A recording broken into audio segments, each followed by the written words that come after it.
Antes de começar o vídeo, eu quero pedir a você que acompanha o Blog da Cidadania que se inscreva no nosso canal, curta e compartilhe os nossos vídeos, acione o sininho das notificações, que assim você nos ajuda a fazer o nosso trabalho. E vamos ao vídeo.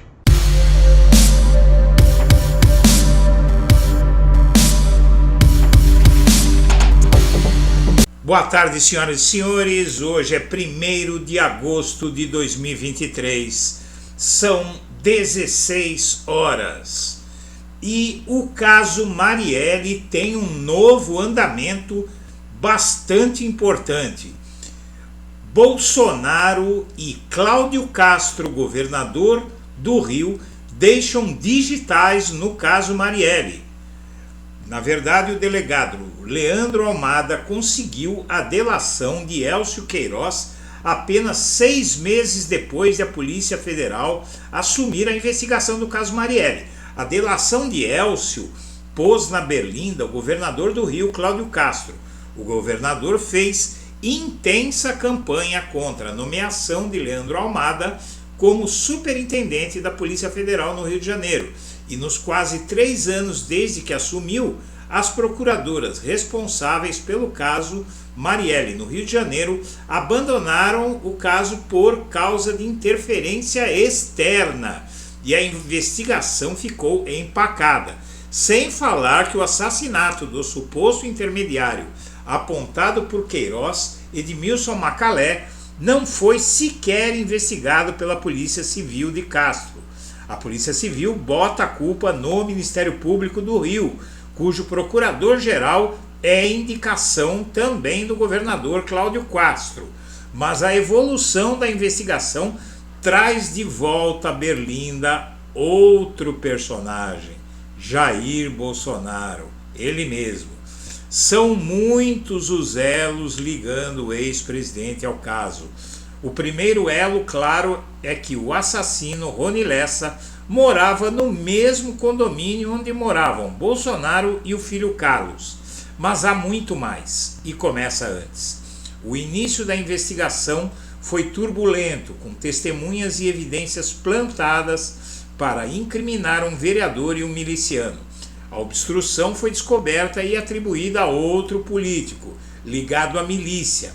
Quando a investigação voltou aos trilhos, o primeiro suspeito foi o ex-PM Adriano Magalhães da Nóbrega, um matador de aluguel também ligado à milícia.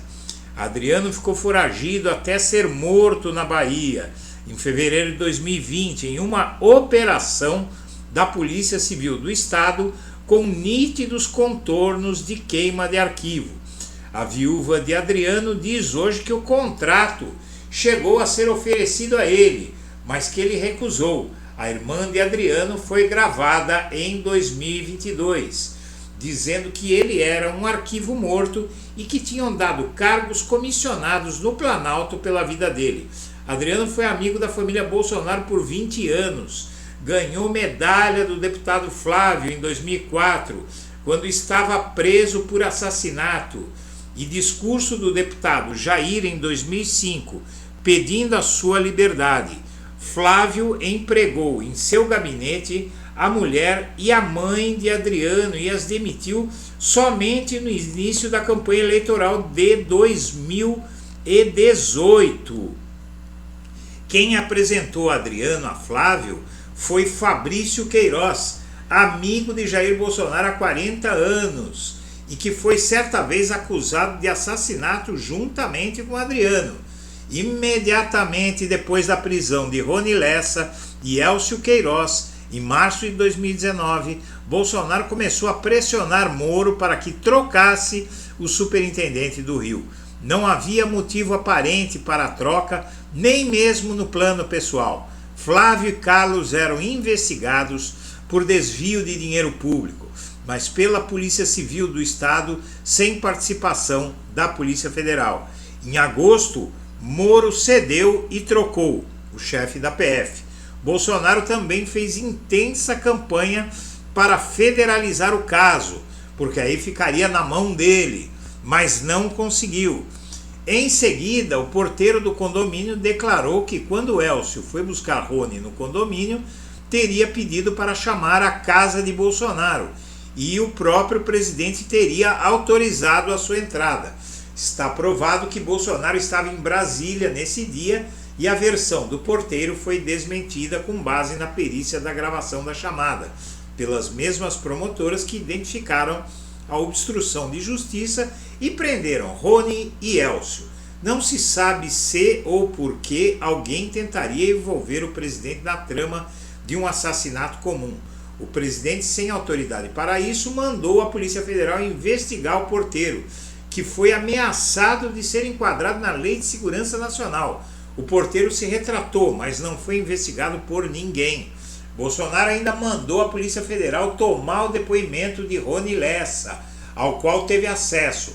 Usar a PF para propósitos particulares naturalmente é crime, mas o que é um crimezinho para quem já cometeu todos os crimes. No ano seguinte, o então governador Wilson Witzel foi afastado por corrupção e substituído pelo vice Cláudio Castro. Algum tempo mais tarde, Witzel deu entrevista afirmando que Bolsonaro rompeu com ele e passou a persegui-lo quando Rony Lessa e Elcio Queiroz foram presos.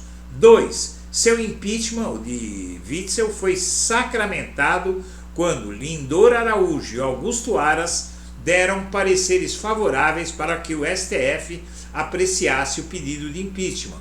E 3. Cláudio Castro teria feito um acordo com Bolsonaro para que o presidente tirasse do Rio um delegado da Polícia Federal que movia contra ele uma investigação sobre corrupção. Ainda em 2020, o Bolsonaro começou a pressionar o Moro para trocar o superintendente da PF e pela segunda vez em menos de um ano. Vai trocar, disse Bolsonaro. Se não puder trocar, troca o chefe dele. Se não puder trocar o chefe dele, troca o ministro, ou seja, o Moro, disse Bolsonaro no fim de abril. Moro caiu junto com o diretor da PF. O novo diretor substituiu o superintendente do Rio no mesmo dia em que assumiu. Cláudio Castro tem que explicar sua inação em relação ao caso Marielle. E Jair Bolsonaro tem que explicar muito mais. O caso é o seguinte, minha amiga, meu amigo, esses dois caras que você está vendo no vídeo aí estão bem enrolados no caso Marielle. Senhoras e senhores, nós agradecemos a atenção e estaremos de volta a qualquer momento em edição extraordinária.